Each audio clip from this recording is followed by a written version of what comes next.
লাতিন বিনোদন জগতের তারকাদের মিলন মেলায় জমে উঠেছিল ৪১তম ইমাজিন অ্যাওয়ার্ডস।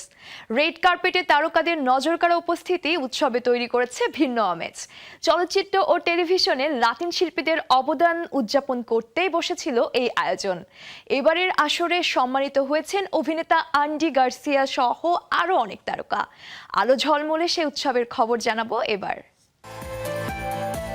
হলিউডের বেভারলি হিলটনে বসেছিল লাতিন বিনোদন জগতের অন্যতম মর্যাদাপূর্ণ আয়োজন ৪১তম ইমাজিন অ্যাওয়ার্ডস। এই আয়োজনে চলচ্চিত্র, টেলিভিশন ও স্ট্রিমিংয়ে লাতিন শিল্পীদের সৃজনশীলতা ও অবদানের জন্য উদযাপিত হয়। এবারও বিভিন্ন বিভাগে লাতিন শিল্পীদের কাজকে দেওয়া হয়েছে বিশেষ স্বীকৃতি। রেড কার্পেটে তারকাদের উপস্থিতিতে জমে উঠেছিল পুরো আয়োজন। ছিলেন অ্যান্ডি গার্সিয়া, কার্লা সুজা, উইলমার ভালদেমার সহ লাতিন বিনোদন জগতের অনেক পরিচিত মুখ। তাদের পাশাপাশি নজর কাড়েন ডেসমাদ্রে লাইভের উপস্থাপক রাইজা লিসিয়া এবং লাতিন ন্যাশনের প্রেসিডেন্ট ও chief operating officer Bruno Ulloa. Desmadre live এবারের আসরে সেরা রিয়ালিটি শো বিভাগে মনোনয়ন পেয়েছিল।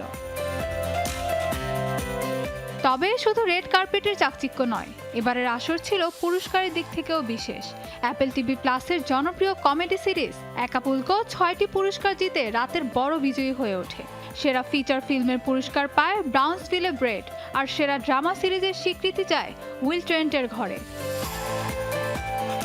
দি লিঙ্কন ল ইয়ারের জন্য সেরা অভিনেতার পুরস্কার পেয়েছেন ম্যানুয়েল গার্সিয়া রুলাফো। বেলেন সিনেমার জন্য সেরা অভিনেত্রী হয়েছেন ডোলারেস ফন্জি। ডগ সিরিজের জন্য ড্রামা বিভাগে সেরা অভিনেত্রী পুরস্কার পেলেন আমিরা পন। পার্শ্ব অভিনেতা ও অভিনেত্রী বিভাগেও ছিল বেশ কয়েকজনের জয়। তরুণ শিল্পীদের মধ্যেও দেখা গেছে নতুন প্রতিভার উত্থান।